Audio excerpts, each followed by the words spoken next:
याच्यावरती एकनाथ शिंदेना काय उत्तर दिलं हे माझ्याकडे काय म्हणाले तर लोकांसमोर आलं तर मला असं वाटतं की या राज्याचं चित्र स्पष्ट काय म्हणाले सर, काय म्हणाले की जेव्हा अशा प्रकारे आम्हालाच निधी मिळत नाही, आम्हाला निधी मिळत नाही, अमित शहानी जी दिलेलं उत्तर आहे ते फार महत्त्वाचं.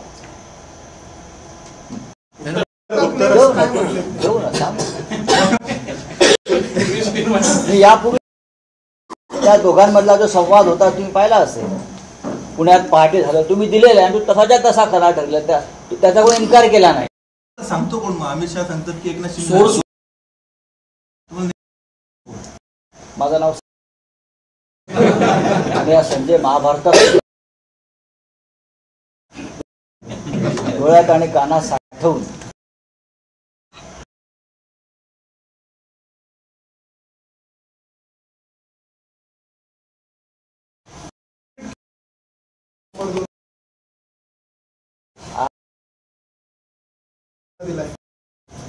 एक कार्टून आहे ना, ते आपापल्या पद्धतीने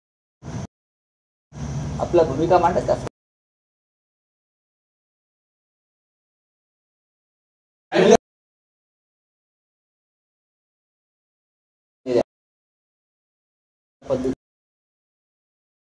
पत्र भाजप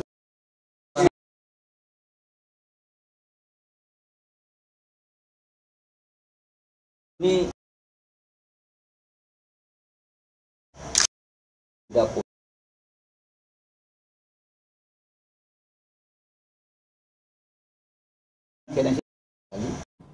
त्यांचं मला फोन होता नाशिकला येण्यासंदर्भात आणि त्यांनी काही गोष्टी माझ्या कानावर घातल्या आणि त्या मी उद्धवजींच्या कानावर घातल्या. पण उद्या आता असं की या पक्षांतर्गत काही जर गोष्टी असतील आणि ज्या वृत्तपत्रातून दिसत आहेत तर आम्ही आमचे पक्षप्रमुख जे आहेत ते सक्षम आहेत.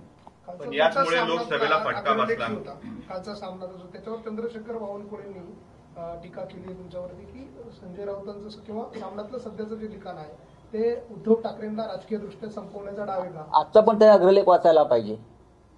त्यांनी कालचा ते अजून ते 72 तास मागे आहेत जीवनात त्यांच्या. त्यांनी आजचा अग्रलेख वाचायला पाहिजे. खरं म्हणजे कालचा अग्रलेख तर होता, आपण पाहिला असेल. आता महात्मा फुल्यांविषयी बावनकुळ्यांना एवढी पिढी का असावी डोक्यात? महात्मा फुल्यांचा विचार मी सामनामध्ये मांडलेला आहे आणि महात्मा फुले यांचा जो चित्रपट सेन्सॉरनं अडवून ठेवलेला आहे कारण नसताना, या महाराष्ट्रात फुल्यांचा विचार जर अडवून ठेवला जात असेल तर नक्कीच आम्ही फडणवीसांना प्रश्न विचारणार. ते राज्याचे मुख्यमंत्री आहेत.